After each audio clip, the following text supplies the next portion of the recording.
Nikola Jokic can't jump over a puddle of water, and yet he's the best player in the NBA. The Joker is the best passing big man in basketball history.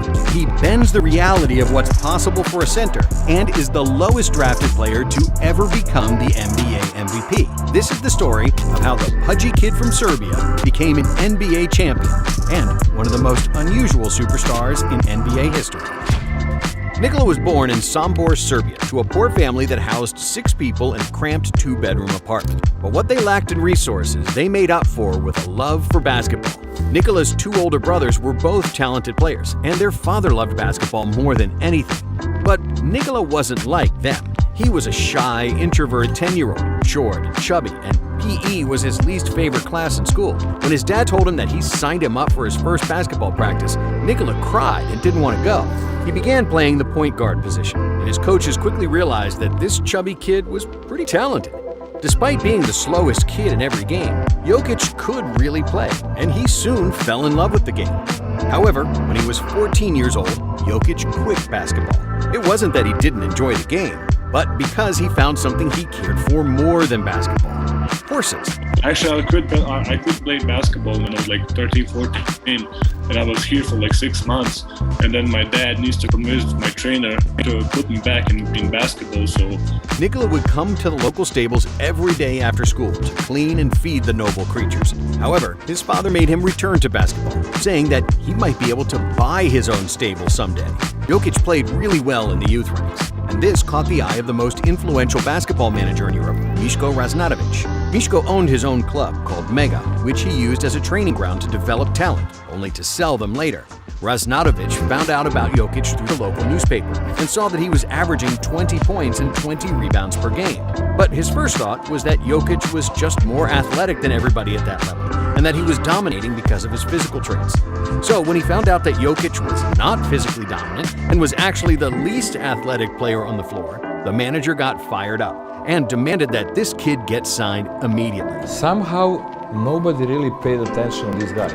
This is the first and last player in the 27 years old history of the agency that we signed him without anybody seeing him. Without ever seeing him play, Ražnatović signed Jokic on the spot, something he hasn't done before or after. But this proved to be the best decision they both ever made. When he moved to Mega, Jokic started playing for their junior team, winning the MVP of the Serbian Youth League, making the first team All-EuroLeague team for juniors, and a silver medal at the Under-19 World Championship. But despite being really good, there was a problem. Nikola was too heavy to play professional basketball. Jokic couldn't do a single push-up, and he would get exhausted after the first quarter. when I first started playing basketball back home in Serbia, in Belgrade, I really couldn't do a push-up. At the age of 17, he appeared in 5 games of the first Serbian league and averaged 2 points and 2 rebounds in 10 minutes per game. Mega's coaches gave him a nutrition plan, and they were killing him in practice to improve his conditioning. But Jokic barely shed any weight. They knew something wasn't right. And soon they discovered his kryptonite. Nikola was devouring a Serbian pasty called burek, like there was no tomorrow. Burek is very high in calories. And to make things worse, Jokic would wash it down with up to 3 liters of Coca-Cola every day. But what Jokic really needed was something healthy and something smart. And that's why the transition from junior to senior basketball is hard for every teenager. But luckily for Nikola, it coincided with the return of his older brother Nemanja from America. Nemanja Jokic played NCAA basketball for Detroit Mercy, and he could have been a professional if he didn't hang out with Darko Milicic. Darko was drafted 2nd overall by the Pistons in the 2003 draft, but he was more famous for his partying and bad behavior than for what he did on the basketball court. Nemanja experienced firsthand what can happen if a basketball player doesn't take basketball seriously. Realizing that his younger brother possessed tremendous talent, he influenced him to stop eating junk food and chugging Coke, and not to make the same mistakes as Darko and himself. However, a key role in the development of Nikola's career was Mega's head coach, Dejan Milojevic. Milojevic realized very early that Jokic possessed court vision like no other player he had ever seen. So he gave Nikola complete freedom on the court. In 2023, it became somewhat normal for 7-footers to bring the ball up the court like a point guard. But in 2013, this was unheard of. Jokic had the luxury to handle the ball and not care about making mistakes, something that American centers his age could only dream of. Jokic showed not only an exceptional talent in passing, footwork, and ball handling, but also an approach to the game that is rarely seen in a 19-year-old. Boyishly playful, without any concern in the world, almost nonchalantly dishing out no-look passes like Magic Johnson. It's about teammates, you know. When I open, I score. When I pass, you know, play basketball. Just play simple as I can, you know. In the 2013-14 season, the coach's effort to improve his conditioning finally gave results. Jokic appeared in 38 games, averaging 11 points, 6 rebounds, and 3 assists in 25 minutes on the court. After that, Raznatovic put his name in the 2014 NBA draft. But despite Jokic's early brilliance, NBA GMs were not overly excited about an unathletic and chubby 18-year-old from Europe. Ultimately, Jokic fell all the way to the second round and 41st overall pick when he was finally selected by the Denver Nuggets. And when his name was called, the NBA famously played a Taco Bell commercial during the pick, because who really cares about the 41st pick? But on the other side of the Atlantic, Jokic didn't care either. By the time his name was called, it was about 5 a.m. in Serbia, and Jokic was sound asleep. While most people would be up all night trying to find out which NBA club they'd end up playing for, 0 ducks were given by Jokic. And unlike most drafted players, Jokic wasn't too eager to come to the NBA right away and decided to stay 1 more year in Serbia. Ultimately, his decision proved to be the right one. Despite Mega finishing 10th in the Adriatic League in the 2015 season, Jokic became the league MVP, averaging 16 points, a league-leading 9.5 rebounds, and 3.5 assists per game. After that, it was time for Jokic to take his talents to America. But when he came over to play in the Summer League, Jokic did not excel, averaging 8 points and 6 rebounds in 5 games. The reason was immediately apparent to Denver coaches. No matter how much weight he lost at Mega, he was still not in great shape. So, between the Summer League and the start of the season, Jokic lost 25 pounds in a few months. But there still was one problem for him to showcase his ability. His name was Jusuf Nurkic.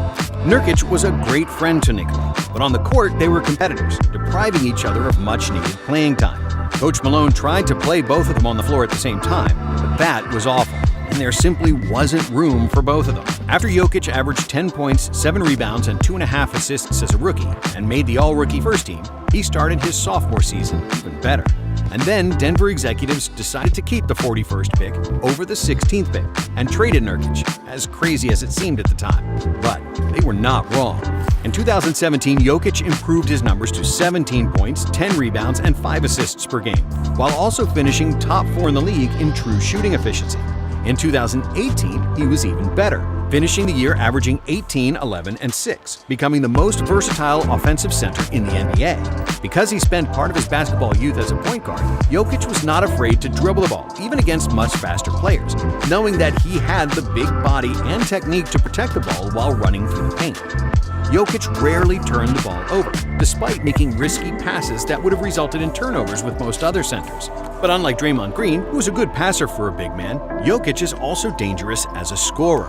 Even though he's probably the least vertical player in the NBA, Nikola still kills you with polished footwork, a soft touch, and a series of head feints that drive defenders crazy. To be honest, I always say I'm playing this way since I started playing basketball. His lethal arsenal on the low block and passing masterclass becomes even more dangerous when you factor in his fantastic face-up game, where he becomes the most unpredictable player in the NBA.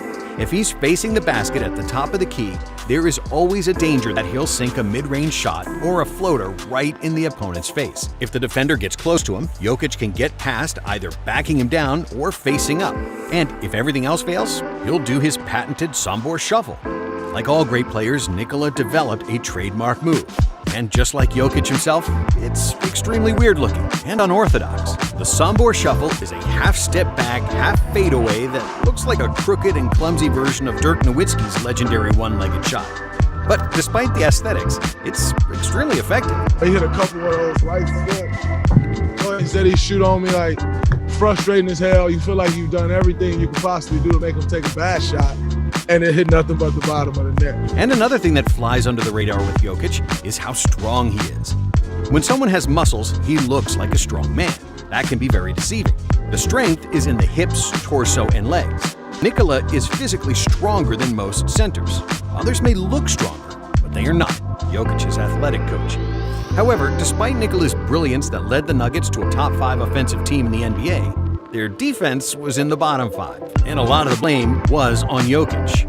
His lack of athleticism was even more pronounced by poor stamina, which made him one of the worst defensive centers in the NBA. And despite the Nuggets improving each year and winning 46 games in 2018, they missed the playoffs by 1 game, losing the deciding game of the season against the Timberwolves. But that would all change very soon.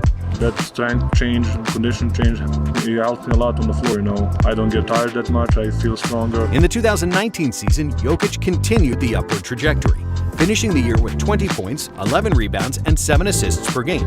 He made his first All-Star team and first-team All-NBA, and the Nuggets finished second in the West, making the playoffs after 6 seasons without an appearance. Denver won their first-round matchup with the Spurs, but they would lose in Game 7 against the Blazers in the second round, despite the Joker averaging a near triple-double. In 2020, Jokic made the All-NBA second team, but the Nuggets regressed, and nobody gave them much chance in the playoffs. And in the NBA bubble, things didn't start well, as Denver was losing 3-1 against Utah in the first round of the playoffs. But largely thanks to Jamal Murray, who got the better of Donovan Mitchell in an offensive duel for the ages, the Nuggets won the series in 7. In the second round against the Clippers, they were in the same hole, again falling behind 3-1 in the series.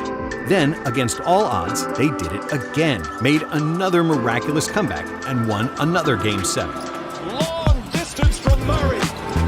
Only 11 different teams in NBA history came back after being down 3-1, and the Nuggets did it twice in the same playoffs. However, in the conference finals, the Lakers were too strong, and the Nuggets lost in 5 games. When the next season started, we noticed a significant change in the Joker's appearance. Usually after the season, he'd relax at home, eat tasty Serbian food, and drink Yalen beer. But this time, he came back after the summer break noticeably slimmer and didn't have to spend the first 2 months of the season on a diet just to get into basketball shape. I just wanted to change something, I wanted to see, can I do it? Can I really change my body? And I lost a lot of pounds, and I feel much better, Because of this, we've seen his game rise from an all-star to the superstar level, and his numbers skyrocket.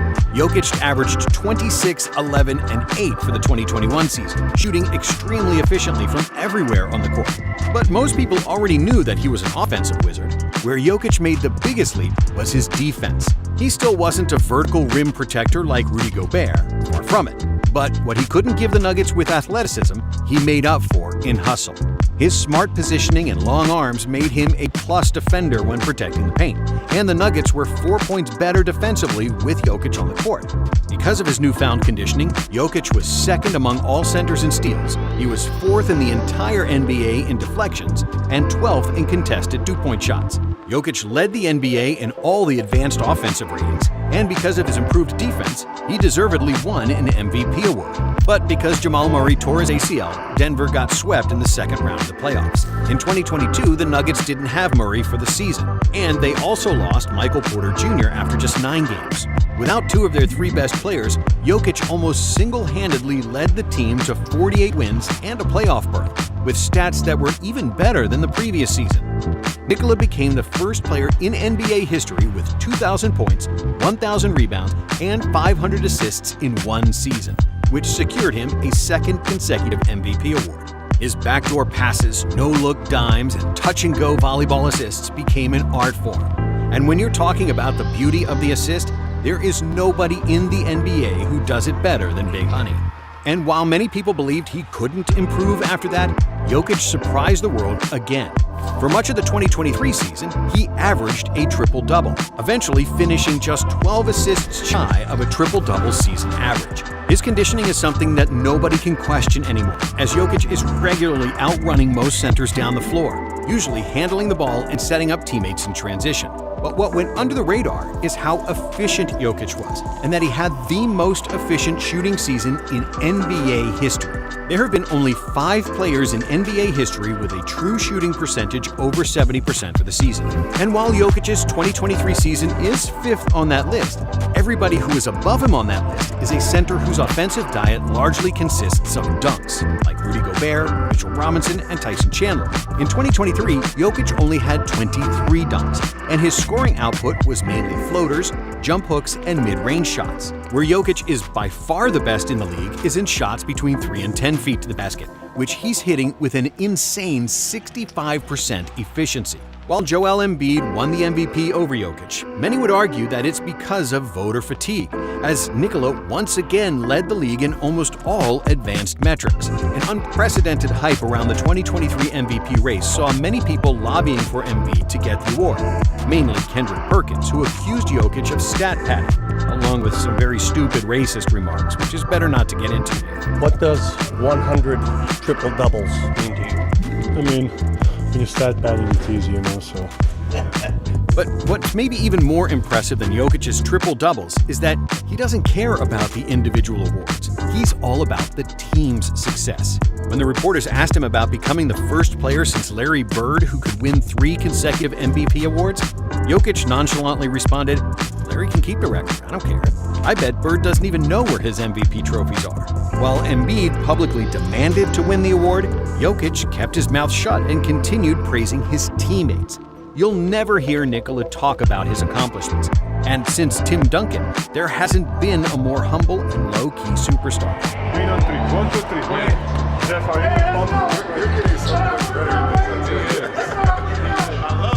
But when the playoffs started, Jokic showed everyone who the real MVP was. While the Sixers lost in the second round for the 5th time in the last 6 years, with Embiid's numbers dropping across the board, the Joker dominated. And not only did he dominate, Nikola had one of the best playoff runs in NBA history. In the second round against the betting favorite Phoenix Suns, Jokic averaged a triple-double for the series, and Denver advanced in 6 games. In the conference finals, the Nuggets swept LeBron James and the Lakers, with Jokic averaging another triple-double. And then in the finals against Miami, the Joker averaged 30, 14, and 7, leading the Nuggets to their first NBA title and winning the Bill Russell Finals MVP trophy, becoming the lowest drafted player ever to win the award. With 30 points, 13.5 rebounds, and 9.5 assists per game in the playoffs, Nikola became the first player in NBA playoff history to lead all players in total points, rebounds, and assists. The Joker also set the record for the most triple-doubles in a single postseason with 10, while also shooting an insanely efficient 55% from the field, 46% for 3, and 80% from the free throw line. And now you are an NBA champion, Nikola. How does that feel? It's good. It's good. The job is done. We can go home now. Whatever his team needed, Jokic provided, making correct decisions on nearly every possession and scoring clutch baskets when the game was on the line. In historic terms, Jokic's 2023 playoff run ranks in the top 10 all-time in almost every advanced metric, such as offensive win shares, box plus-minus, and value over replacement player. In terms of points created for his team with scoring and passing, Jokic directly contributed to 55 points per game, which is the best playoff mark ever. His numbers are like someone combined prime Shaq's scoring and rebounding, Steph's shooting, and Magic's passing, all in one. If we look at Joker's playoff averages for his entire career, he's the only player who's in the top 10 in scoring and top 20 in assists and rebounds. Another crazy statistic is that Jokic is shooting 41% for 3 in the playoffs, which is a better mark than Steph Curry, Klay Thompson, and Ray Allen. He's also 5th all-time in playoff rebounding percentage and 2nd all-time in box plus-minus, behind only Michael Jordan. But when it comes to player efficiency rating in the playoffs, Jokic sits at the top, in front of Jordan and LeBron. If you didn't know, now you know. Jokic is among the top 5 best offensive players ever. And the things that used to be his weakness, stamina and defense, have now only become Nikola's strengths. Out of the 16 playoff games, the Nuggets had the 3rd best defensive rating. In 4 out of 5 games in the finals, they held Miami to under 100 points. While most athletic bigs try to block shots, Jokic bothers and baits shots with his long arms while never jumping in the air. Because of this tactic, he never gives up defensive rebounds and is in a perfect position to run the fast break. And when you combine his IQ with active hands and nimble feet, you get an excellent defender. In the 2023 playoffs, opponents involved Jokic in over 40 pick and rolls per game, which was 8 more than any other player. It was obvious that opponents tried to attack him and make him work on defense. But when Jokic defended pick and rolls, it produced just 102 points per 100 possessions. That's a better mark than Jaren Jackson, Anthony Davis, and Draymond Green. And they are the best defensive big men in the NBA. Jokic has signed 2 maximum deals so far, and he's likely going to sign the 3rd one, which will make him the highest paid player in NBA history. But that doesn't matter to him whatsoever. Jokic married his high school sweetheart, and apart from his family, all he cares about is his horses. His father's prophecy came true, and Nikola was able to buy his own stable, and he even races when he's in Serbia, which makes him happier than any triple-double or an MVP award. Not bad for a chubby kid that used to drink 3 liters of Coke a day and couldn't do a single push-up.